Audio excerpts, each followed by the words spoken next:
irmãos. Que Jesus nos abençoe.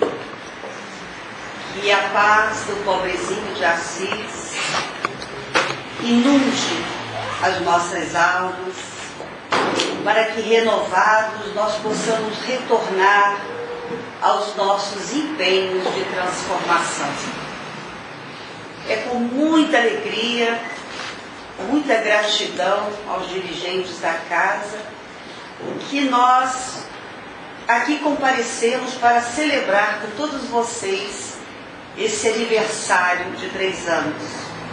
Essa flor perfumada que desabrocha para, junto com outras flores, compor um jardim maravilhoso no trabalho do Evangelho de Jesus Cristo. Praza a Deus que muitos e muitos anos de labor se sucedam, que muitos e muitos anos de comunhão fraternal, de empenhos, possam advir para a sedimentação dos princípios evangélicos doutrinários dentro dos templos das nossas almas. João Evangelista, o mesmo Francisco de Assis, cujo evangelho todos consideram o evangelho pneumático, o evangelho espiritual, o evangelho que parecia filtrado do próprio Cristo, dado que em muitos instantes João utiliza a primeira pessoa do singular. Eu sou a luz do mundo. Eu sou o pão da vida.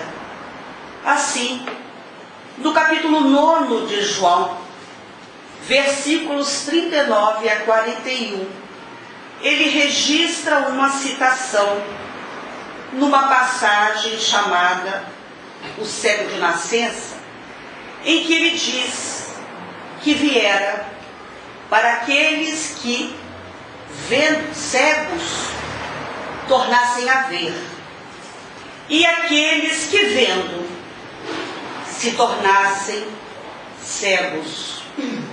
E alguns fariseus que ouviam essa explanação de Jesus ao rapaz que fora curado, aliás, uma cura do sábado que havia agitado o mundo local ali, o mundo farisaico, eles perguntaram a Jesus: porventura nós também somos cegos?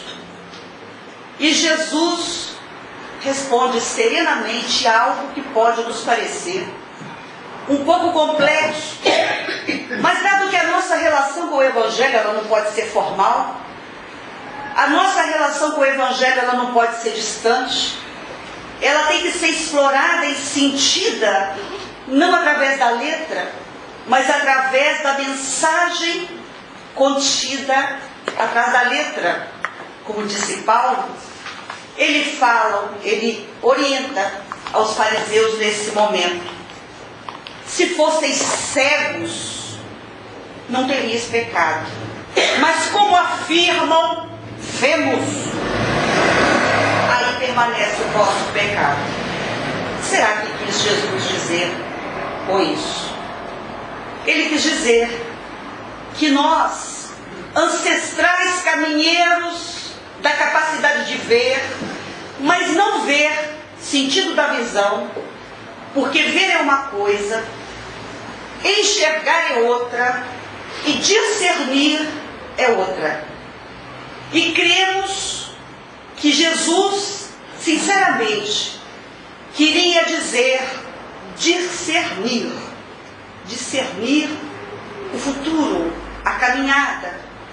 E quando nós nos ufanamos dos nossos valores e somos muito absorvidos por aquilo que nos diz respeito, nós estamos circunscritos a um certo tipo de cegueira, de restrição à nossa própria vida. E quando esses fariseus, que sabíamos que eram tidos por pessoas muito orgulhosas, diziam: vemos, ou seja, conhecemos, temos o suficiente, somos donos do nosso saber, não precisamos de vista. Jesus disse que ali permaneciam os grandes equívocos, quando nós acreditamos que já chegamos, já colimamos um objetivo na nossa vida, enquanto a busca de transformação e de aquisição de valores, ela é infinita. A nossa caminhada pela capacidade de discernir, ela é interminável. Não podemos achar que chegamos a um ponto onde detemos qualquer tipo de verdade, porque o nosso planeta ainda é composto de almas restritas. Mas se cegos, disse Jesus, se cegos, começaremos a ver. Ora, o que desejou Jesus dizer com isso? Quando fechamos os olhos para todas as referências do passado, para tudo aquilo que tínhamos como valor, para abri-lo em outras circunstâncias, na busca do realinhamento das nossas ações. Isto é êxito, isso é transformar, ver em enxergar, e transformar, enxergar em discernir. Essa foi a intenção de Jesus, pois que somos muitas vezes cegos no sentido da restrição, dentro dos nossos pontos de vista, dentro das nossas peculiares construções, dentro de alguns procederes relativos à nossa intimidade e relativos às nossas fragilidades, que infelizmente repercutem na nossa relação com o próximo. A nossa verdade está aonde está o nosso coração, as nossas ações, os nossos pensamentos, e é preciso essa constante busca de mudar, de buscar olhos de ver, de buscar discernimento, e até nos ajoelharmos aos pés de Jesus e pedir que nos segue para o passado, para o esquecimento de mágoas, de tristezas, de angústias, de problemas, para realinharmos o nosso futuro em padrões diferentes. Às vezes é preciso pedir esse esquecimento, esse bloqueio, essa transformação para a construção de um futuro em novas bases. Mas isso é possível? Sim, acreditamos que sim. Porque quando Francisco de Assis, passeando, andando pelo flanco do Subásio, no período que ele já havia permanecido 1 ano preso no cárcere de Perugia, que nós, pelas nossas pesquisas, percebemos que aí começa a emergir a crisálida de luz, deixando cair as cascas grosseiras da materialidade, aquilo que o Inácio de Loyola chama dos contornos vitais, não é? As influências que nós recebemos do meio, da sociedade, da família, o contexto de guerras sociais, tudo que ele recebeu. Naquele momento há um despertar, muito embora os biógrafos digam que seria lá na frente, em Spoleto, que isso se daria. Mas se observarmos bem, ali começa esse processo de discernir, de mudar, de um acordar para um futuro. E ele volta para sua casa depois dessa prisão e costumava, depois do expediente na loja do seu pai, Pedro de Bernardone, de Moricone, que comerciava fardos de tecido, ele atravessava ao entardecer a Porta Moiano e grimpava a encosta do Subásio e começava a meditar.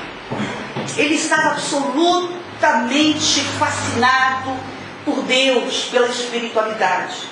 Ele buscava avidamente Deus. Ele queria o encontro definitivo com Deus.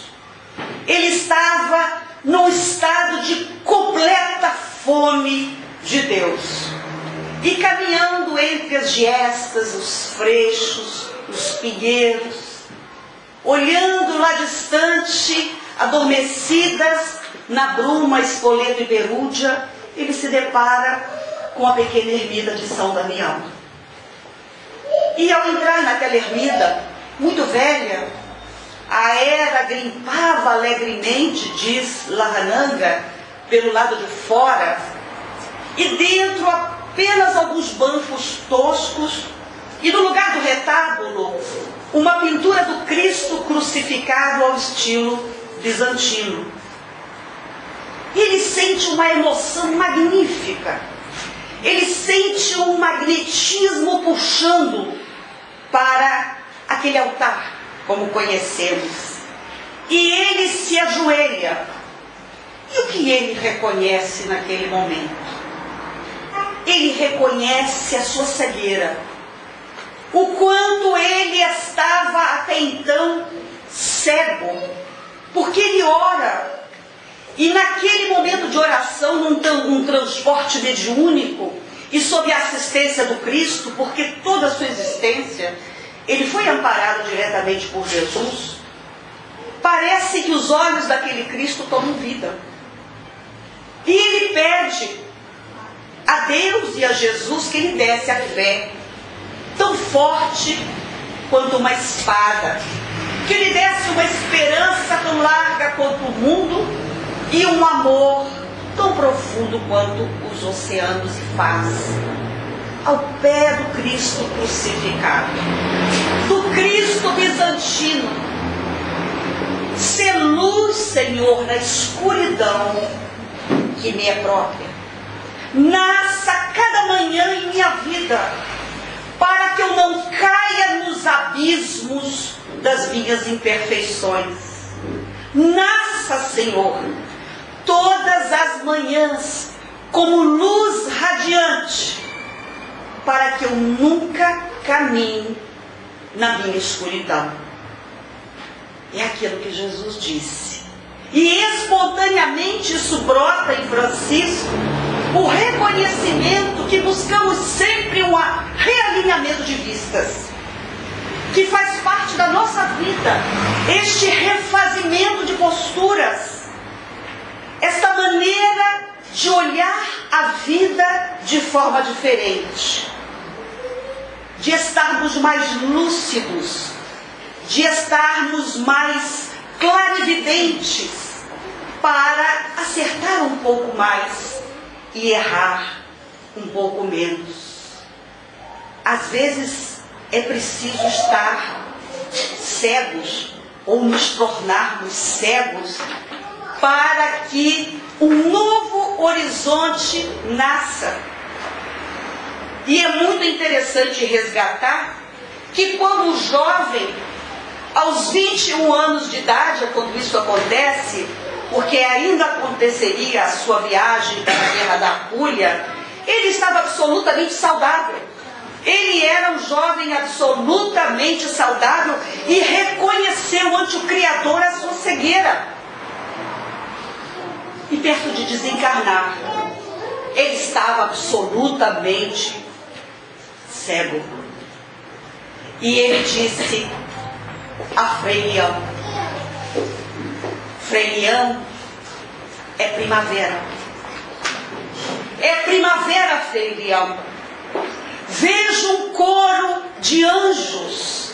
O horizonte se abre em luzes. Eu sinto o rumor de todos os prados, a brisa de todos os bosques, o marulhar de todos os riachos, Frei Leão.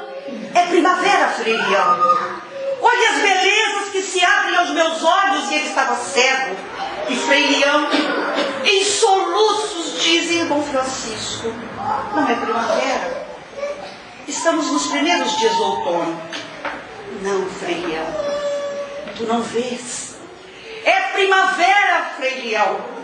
É uma estuante primavera. E a beleza que vejo em cores e perfumes é intraduzível. A nossa relação de identificação com a espiritualidade se dá através das potências da alma.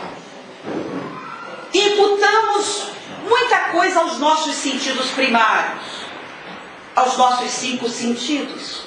Embora cientificamente hoje se diga e se considere que eles sejam 21. Intuição, percepção, telepatia, etc. Mas a capacidade de atravessar horizontes, de atravessar camadas vibratórias, de atingir altas esferas, é do espírito. E ele, nesse final, ele vê com olhos de luz o que nunca os seus olhos físicos viram quando estava jovem. Aí está a beleza do que Jesus disse: eu vim para que aqueles que não veem, vejam, e para aqueles que veem, se tornem cegos. Aí está o entendimento profundo do que quis dizer Jesus. E nós, como temos que ter uma relação bastante particular com o Evangelho, é preciso nos recolhermos para pensar aonde estamos precisando realinhar a nossa vista, o nosso discernimento, para não caminharmos nas mesmas estradas que temos caminhado nos últimos tempos das nossas vidas. Haja vista que André Luiz nos fala que há 40 mil anos a espécie humana lida com a razão, mas tem nascido e renascido na esfera densa da terra, como brotos nas raízes de uma árvore milenar, sem atingirem a luz, errando, cometendo os mesmos erros, sofrendo os mesmos arrependimentos, recaindo nas mesmas dificuldades, sem ascendermos a páramos mais elevados. Revelação de André Luiz. Ou seja, precisamos deste realinhamento, dessa perspectiva de construções mais felizes. Precisamos desta mudança de foco. Esse é o apelo nosso. Nós trazemos esse apelo dentro de nós. E não é por outra razão que, ao encontrar Jesus na estrada de Damasco, Paulo cai e a sua vista se vai. Para encontrar Jesus é preciso tornar-se cego para o passado, tornar-se cego para toda a realidade que pautou a nossa existência até então. É preciso mudar a capacidade de ver, é preciso mudar a capacidade de compreender nas nossas relações domésticas, na nossa relação na casa espírita, nas nossas relações sociais. E alguns dias cego faz com que Paulo repense e realinhe a sua existência, e é exatamente o que ele fez. Perder ou apagar essa perspectiva do passado significa transformá-la, não colocá-la para debaixo do tapete, transformá-la para que nós possamos crescer. Porque só atingiremos as culminâncias celestes quando nós transcendermos todo esse contexto que tem pautado as nossas experiências reencarnatórias. São difíceis, dizemos nós, na maioria das vezes. As questões que me abalam são bastante complexas. No meu lar, com os meus filhos, na minha família, as minhas questões pessoais. Mas este biógrafo de Francisco, um deles, o Inácio do Larrananga, ele fala que estes contornos vitais, ou seja, as influências sociais, culturais, familiares, de época, que nos cercam, exercem sobre nós uma ação cogente, nos levando a tomar decisões. Não são à toa. Não estamos numa cultura de forma ocasional. Não estamos numa família por acaso. Nós estamos inseridos numa circunstância que vai contribuir para a nossa mudança. Se André Luiz fala que até o mapa cromossômico é trabalhado para a nossa reencarnação, o que dirá num aspecto mais amplo? Família, sociedade, relações, acontecimentos. E nós estamos vivendo este momento, e é preciso que nós nos perguntemos se nós temos tirado destes eventos a capacidade de discernir. O que isso está querendo me dizer? O que essa problemática com o meu marido, com a minha esposa, no lar com o meu filho, está querendo me dizer? O que esta doença, o que esta dificuldade está querendo me dizer? Eu não posso querer me liberar de uma enfermidade, eu não posso querer me liberar de uma agrura física, porque ela veio para dialogar comigo. Ela veio para estabelecer um diálogo de lucidez, como material didático. Não podemos correr para nos liberarmos, para deixar de lado estes acontecimentos, as relações difíceis.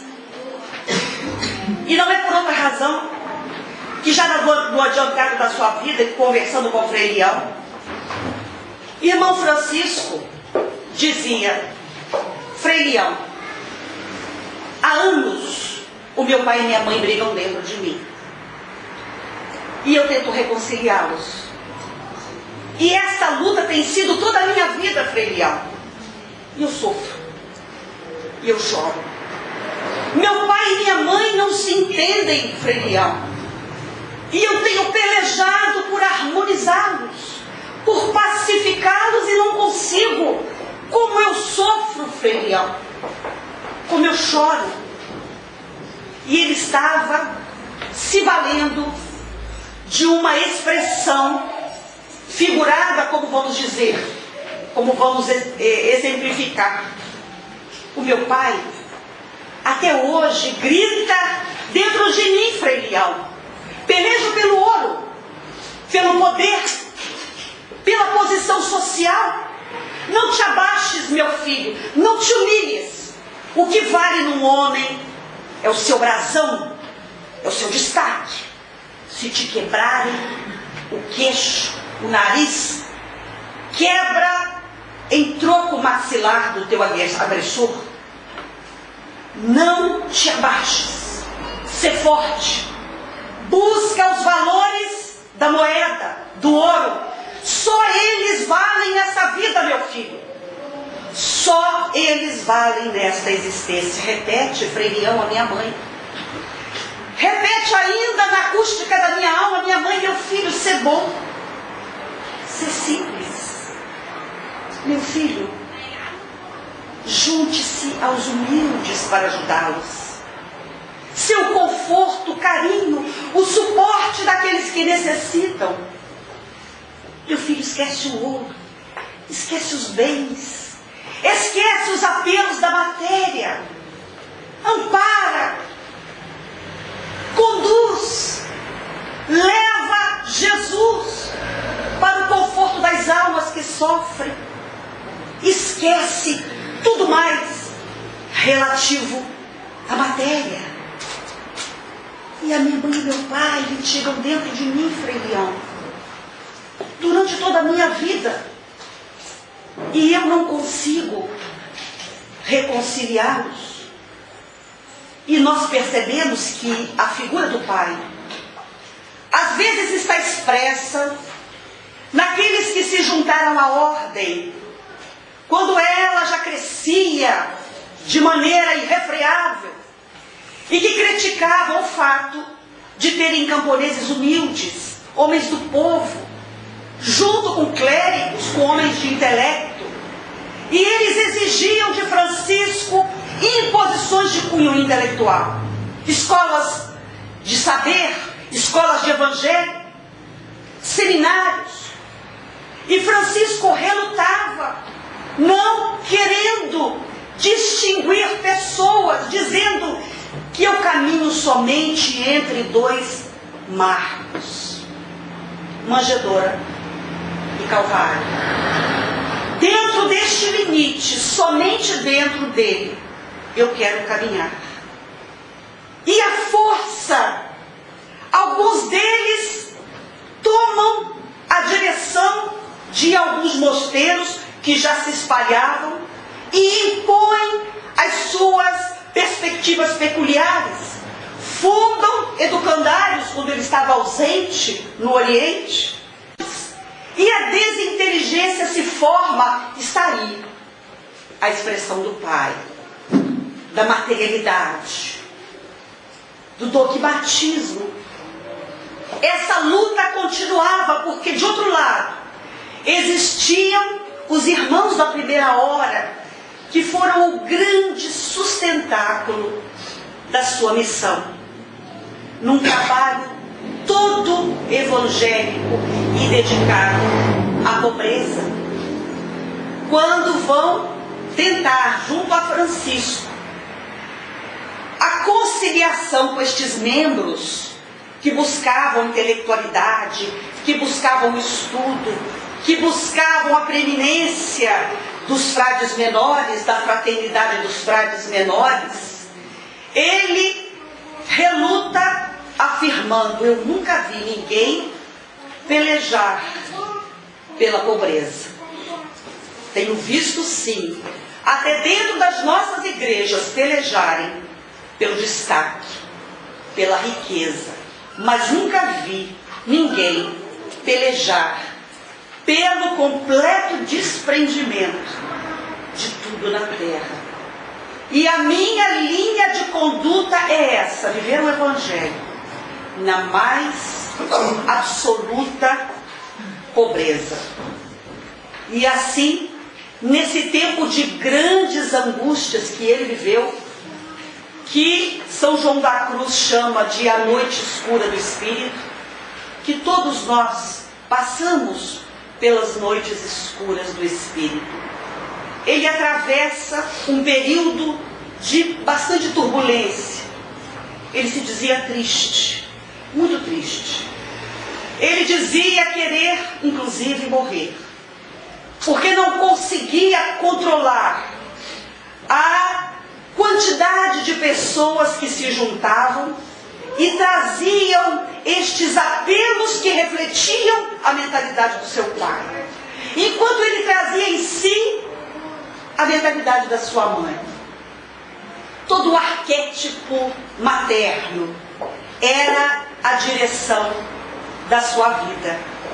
E ele, nesse período, se cura somente ao encontrar Clara. Quando Clara, amorosamente, e a partir da sua grande energia superior, ela o envolve dizendo: paizinho, a causa é do Cristo, não é tua. Tu sempre disseste que trabalhaste pelo Cristo e trabalhas. Portanto, entregue aos homens as suas responsabilidades. Não te importes com o que tenham feito ou com que hajam, porque todos prestarão contas a Deus. Peleja pelos princípios da bondade, da fraternidade. Tu sempre disseste, paizinho, que o trabalho não repousa em tuas mãos. E ela, no momento magistral, consegue mudar completamente o estado de tristeza que ele estava. E ele vai celebrar esse momento lá no Laverna, no Monte Alverne, um monte que ele ganhou do conde Orlando Catânio.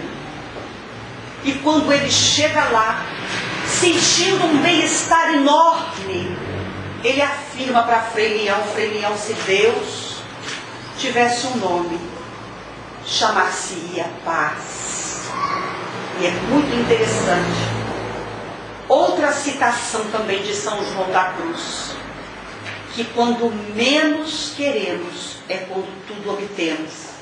E quanto mais ele se desprendia dos valores materiais, quanto mais ele se trajava de túnicas cada vez mais rústicas e rústicas, quanto mais ele abandonava todos os apelos da matéria, numa alimentação absolutamente restrita, mais o mundo caía aos seus pés.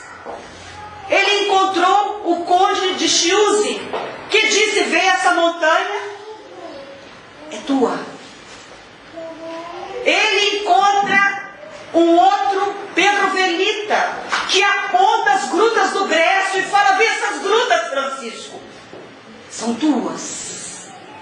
Ele encontra com um grande comerciante de Riete, que lhe dá várias extensões de terra, torna-se amigo, um grande amigo de Jacoba de Setesoli, uma romana viúva de estirpe, que lhe dá uma quinta maravilhosa, aonde ele funda um abrigo para as crianças, delegando a ela a responsabilidade de cuidar dessas crianças. E é tal o carinho dele por Jacoba, que era a única autorizada a entrar entre os frades. Nenhuma outra mulher, nem Clara, mas o Frei Jacoba, como ele carinhosamente a chamava, podia entrar. Era uma alma irmã, era uma alma de amplo acesso à vida de Francisco. E é a ela que ele chama nos instantes finais da sua vida. Percebemos nele, embora a grandeza do seu espírito, e para nós é apenas um parâmetro, sendo Jesus o modelo e guia, e sendo Francisco, como diz o instrutor Calderaro, nas obras de André Luiz, o zênite, o maior grau de evolução que se chega na Terra, num espírito encarnado na Terra. O zênite da evolução humana. Ele é para nós este luzeiro a nos mostrar que precisamos nos tornar cegos, que precisamos muitas vezes transformar posturas, pensamentos, atitudes, pontos de vista, para reenxergarmos a vida, para criarmos um discernimento espiritualizado, diferente acerca do nosso futuro. Refletir, Francisco, é essa grandeza. Conviver com ele através dos seus inúmeros biógrafos é mergulhar num mar de serenidade infinita. É ouvir, como todos eles ouviram, as suas exortações tão queridas e próprias. Frei Leão, qual é a maior de todas as virtudes? Ai, irmão Francisco, certamente a caridade. Não, Frei Leão. Qual é a maior de todas as virtudes, Frei Leão? Bom, irmão Francisco, então deve ser o amor. Não, Frei Leão. Qual é a maior de todas as virtudes que coroa todas as outras, Frei Leão? Diga. Irmão Francisco, eu realmente não sei. Qual é a maior de todas as virtudes? Escreve então, Cordeirinho de Deus. A maior de todas as virtudes é a paciência. A paciência é o corolário de todas as virtudes e o meio mais seguro de se atingir todas as outras. E ele vai nos ensinando, através da sua vida, as suas descobertas. Essas descobertas que nos interessa, que nós desejamos, porque nós estamos pedindo, como nossa companheira leu, a vista, a capacidade de ver, como pediu Bartimeu a Jesus. O que queres que eu te faça? Perguntou Jesus a Bartimeu. Que eu tenha vista, Senhor, que eu tenha discernimento, que eu tenha capacidade de enxergar. E na realidade ele ali não estava cego fisicamente. Não podemos entender o Evangelho no seu sentido literal. Ele estava ali assolado por uma série de problemas que o deixaram restrito à beira do caminho da evolução. Na dependência do outro, na dependência do amparo do outro, na dependência do socorro do outro, para que a sua vida se realinhasse em novas bases. E ele, no momento exato, ele levanta e grita e pede: dá-me vista, Senhor, dá-me vista. E a vista é restituída. Nós percebemos que em todos os instantes da caminhada do pobrezinho de Assis, não houve qualquer momento de facilidade. E nós também caminhamos com as nossas peculiares lutas. Ele a princípio entendeu que reformar as igrejas no flanco do Subásio seria algo físico. Vamos trazer isso para a nossa realidade atual? Vamos. Ele a princípio entende, quando entra em São Damião e escuta Jesus dizer: Francisco, meu filho, apressa-te e reconstrói a minha igreja. Por 3 vezes ele repete: Francisco, meu filho, reconstrói a minha casa. E ele coloca mãos à obra para reconstruir a ermida de São Damião. Ele ainda estava nesse processo de despertamento, transcendendo da matéria para o espírito. Rapidamente ele iria observar o que Jesus queria. Ele ganha a camaradagem dos frades beneditinos, ali nas capelas do Subásio. Ele reforma de São Pedro, beneditinos de São Pedro, na entrada de Assis. Ele encontra uma capelinha muito pequena num terreno pantanoso, num terreno tão pequeno que eles chamavam de Porciúncula. A capela era Santa Maria dos Anjos, mas usualmente conhecida por Santa Maria degli Angeli. E corria uma informação de que aquele lugar, embora fechado, construção do século IV, possuía uma aura mística, que ali muitas vezes eram vistos anjos, coros, músicas, pessoas, reuniões, luzes.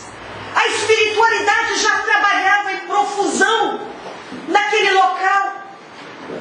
E ele, ao chegar em Santa Maria dos Anjos, o trabalho desabrocha. E é ali o local das suas reuniões, cada vez mais constantes com os seus frades. Embora o amor por todas elas, pela Porciúncula, foi todo especial. E Clara se instala com as irmãs pobres em São Damião. Ele iria muito rápido reconhecer que o que Jesus pedia dele era a restauração do seu Evangelho. Apressa-te, meu filho, e reconstrói o meu Evangelho nas almas. Resgata a minha mensagem, que está sendo vilipendiada pelas cruzadas, pelas guerras de religião. A região da Úmbria estava cheia de guerras de classes entre o papado e os reis, os príncipes. Era preciso uma exemplificação viva da presença do Cristo novamente. Nunca um período foi tão tenebroso quanto aquele, porque matávamos, ceifávamos, destruíamos em nome do Cristo. E esta bandeira, essa seráfica cruz se estende, espargindo luz imensa e pacificando os corações. E assim ele faz. Ele faz por todos os lugares que andou. Ele esparge o amor, a concórdia, a serenidade. Meus irmãos, é tão especial para o nosso coração resgatar a caminhada desse jovem que nasceu como um menino qualquer, de uma vida abastada, que gostava de se vestir bem, que gostava de gozar quando jovem nas tabernas de Assis. Era tão alegre, tão entusiasta, que ele era chamado de o rei da juventude pelos seus amigos. E ao se descobrir, ou descobrir este futuro com novos olhos, ele toma para si outros amigos e traz aqueles outros, porque muitos se juntaram à fraternidade para a sua nova vida. É muito interessante quando ele retorna da prisão da Perúgia e ele já está em tudo modificado, já gosta da solidão, já gosta de estar distante, orando, meditando, e ele resolve reunir-se com seus amigos pela última vez. E ele os chama e patrocina um banquete. E todos brincam, todos se alegram, todos se divertem, cantam. E ao final da noite, como de costume nos outros encontros, eles saem pelas ruas, em trovas, em cantos, recitando poemas. Eles estão alegres como sempre, mas de repente observam que Francisco caminhava atrás, em silêncio. E um deles pergunta: Francisco, o que há? Por acaso estás enamorado? Por acaso pretendes te casar? E ele fala assim: eu estou enamorado. E ela é a mais bela de todas as damas. Posso dizer que é a mais bela dentre todas as belas. E a mais sábia dentre todas as que são consideradas sábias. O interesse foi geral. Quem será? Quem será essa que arrebatou o coração de Francisco? E digo que já estou noivo. Mas ele não revelou o nome dessa dama, que nós bem sabemos chamava-se Pobreza. Não demorou muito e arrebentou a guerra da Apúlia. E ele é chamado porque todas as famílias queriam mandar os seus jovens, todas as famílias queriam honrar os seus brasões. E ele já estava completamente diferente, confessou inclusive aos amigos não querer participar nesta guerra ao sul da Itália, sob o comando de Walter de Brienne. E ele fala: não desejo ir para esta guerra. Mas o pai compra a indumentária mais bonita, a malha, o escudo brasonado, o elmo, a espada, prepara uma montaria. E ele termina juntando-se aos jovens de Assis para encontrar o comandante na Apúlia. E repousam, pernoitam em Espoleto. Ali ele se desfaz dos seus aparatos e se deita. E como a sua mediunidade sempre foi especialíssima, quando Celano, o Frei Tomás de Celano, foi o primeiro biógrafo dele, porque foi frei junto com ele. E o Papa Gregório pede a ele que escreva sobre Francisco. Francisco é canonizado com 2 anos de desencarne. E o Celano, por ter convivido com ele, foi um frade da região de Abruzzo, ele fala da juventude dele, que era uma pessoa mansa, cordata, gostava de se vestir bem, mas era de uma índole muito boa. Descreve amplamente, está no livro físico dele, o que nos arrebata imensamente. E ali, deitado entre os arneses, ele escuta: Francisco, meu filho, no êxtase espiritual, aonde tu vais? E ele responde: eu vou para a Apúlia, guerrear pelos bens da religião, eu vou guerrear pelo Papa. E a voz doce, já conhecida novamente aqui: mas quem mais te pode honrar? O servo ou o Senhor? E ele, sem titubear, responde: o Senhor, é claro.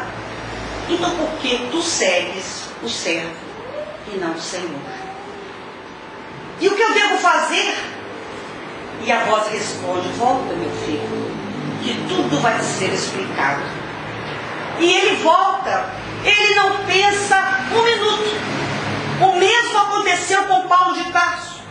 Ele não faz outras perguntas, ele não tem dúvidas, ele não hesita. Às vezes nós precisamos dessa disposição aguerrida, firme, decisiva, de entender que é preciso se tornar cego para o passado, que é preciso apagar para reconstruir em luzes um futuro melhor.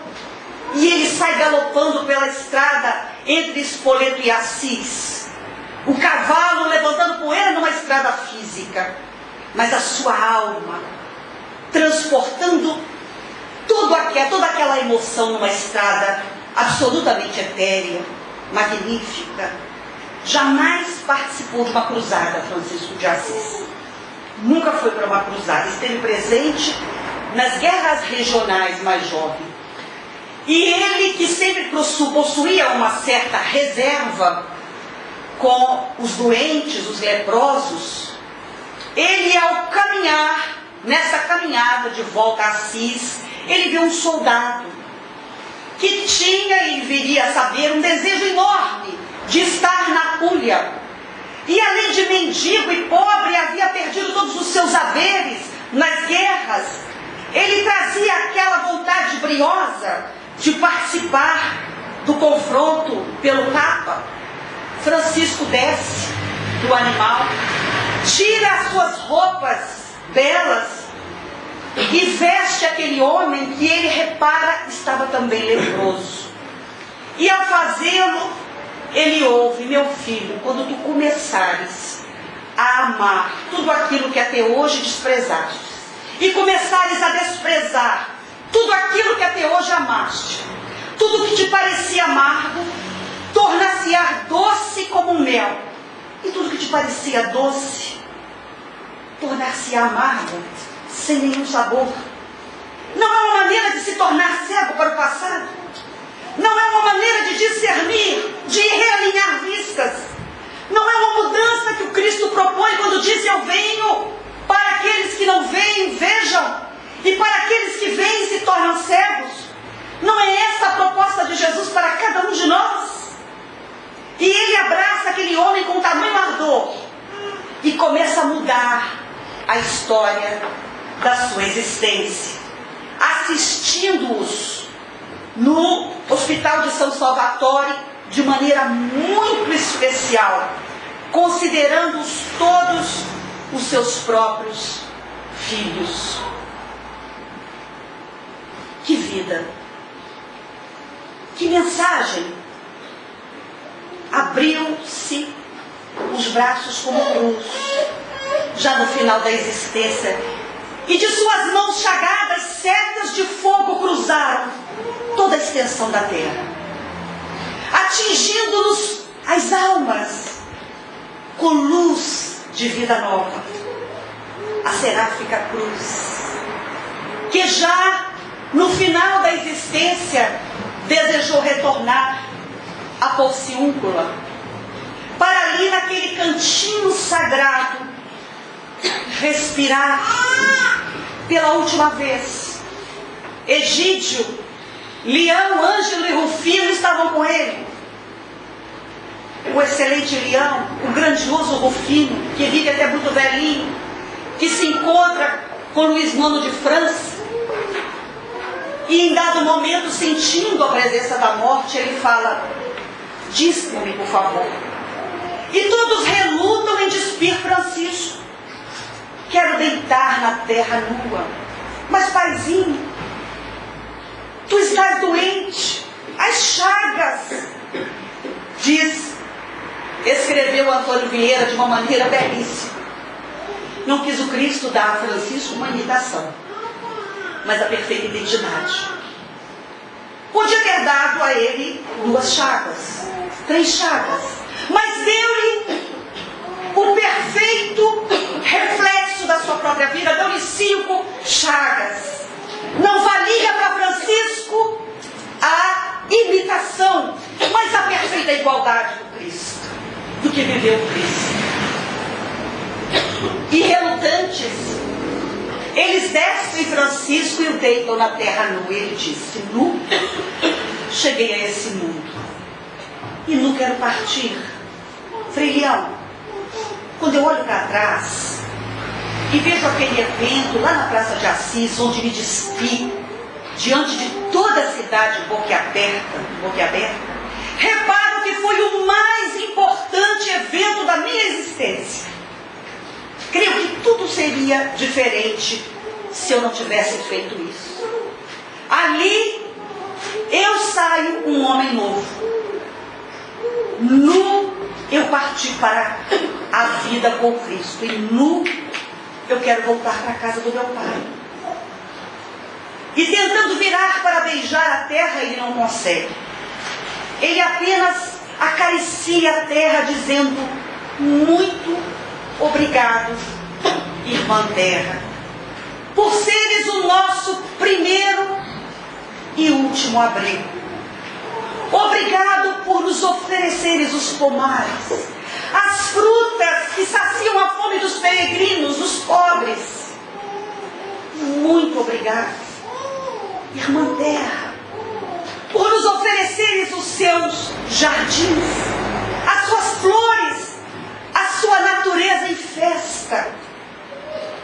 Obrigado, irmã terra, pelas montanhas eternas, pelas pederneiras que oferecem fogo. Obrigado, irmã terra, pelas grutas que são a casa dos mendigos, capelas de oração.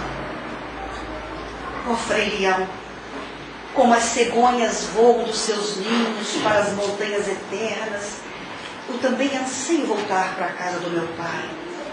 Assim como os rios buscam o mar, também eu desejo retornar ao regaço do meu pai, Frei Leão. Frei Leão, é primavera. É primavera, Frei Leão. Eu ouço o marulhar de todas as águas. Eu ouço o rumor de todos os prados, Frei Leão. Eu sinto o perfume de todas as flores. Que alegria, Frei Leão, é primavera. Se abre o horizonte em coro de anjos. É primavera, Frei Leão. Não, irmão Francisco. Estamos nos primeiros dias do outono. Quanta clarividência na mais profunda cegueira. Que visão transcendente da espiritualidade. Porque o nosso corpo físico é um instrumento precário, que quando a alma determinada transcende este caseiro, nada fica velado. Que alegria, Frei Leão. Eu vejo meu pai e eu rogo: toca, Senhor, toca as cordas da minha alma como harpa. Fere-me, Senhor. Não importa que essas cordas arrebentem, mas extraia de mim a mais pura melodia. A tua melodia, meu Jesus. Eu sou uma criança. Eu estou cansado. E eu entrarei hoje ainda, Frei Leão. Era 3 de outubro de 1226. Eu chegarei nu assim, Frei Leão, na casa do meu pai. Leão encostado num canto com o joelho dobrado, era só soluços. Egídio não continha as lágrimas. Ângelo correu para chorar escondido. Era todo um hino de tristezas. E eu chegarei engatinhando como uma criança e me esconderei na sua sombra.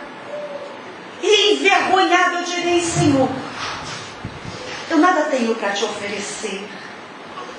E ele dirá: meu filho, Dar compete a mim. Tu só tens a receber. E eu direi, eu estou cansado, meu Pai. Eu estou cansado. E Ele, com mãos de mãe, tocará os meus olhos, Frei Leão. E dirá, dorme por um pouco, meu filho. E eu dormirei, Frei Leão, o meu sono de repouso à sombra do meu Pai e no leito de rosas que Ele me preparar. Ainda hoje, Frei Leão, esta ave presa adejará voo para essa montanha eterna. Eu te sou grato, Cordeirinho de Deus, e me desculpo por ter te arrastado em nossas andanças por Cristo. Me perdoa, meu enfermeiro, meu amigo, minha mãe, meu irmão. Cumpre o teu dever. Eu te esperarei sob o arco da eternidade, Frei Leão. Sob o arco da eternidade. Cumpre o teu dever. Obrigado, terra, dizemos nós. Obrigada, Jesus, por nos teres concedido Francisco, a seráfica cruz, o magistral exemplo do Evangelho vivido genuinamente. Que possamos, nesta busca de vista, nesta busca de realinhamento de proceder, neste anseio ancestral que trazemos, de distinguir o caminho correto, possamos ter no Cristo e ter em Francisco este eterno cântico, nos convidando ao despojamento de tudo que nos pesa, de tudo que nos torna cegos, de tudo que nos torna restritos, de tudo que nos torna amarrados. E assim, vivendo em Deus, nós avançaremos arrimados a essa doutrina bendita, consoladora, rumo à nossa transformação e sob o amparo do Cristo e de Deus, que se tivesse um nome, chamasse paz. Obrigada.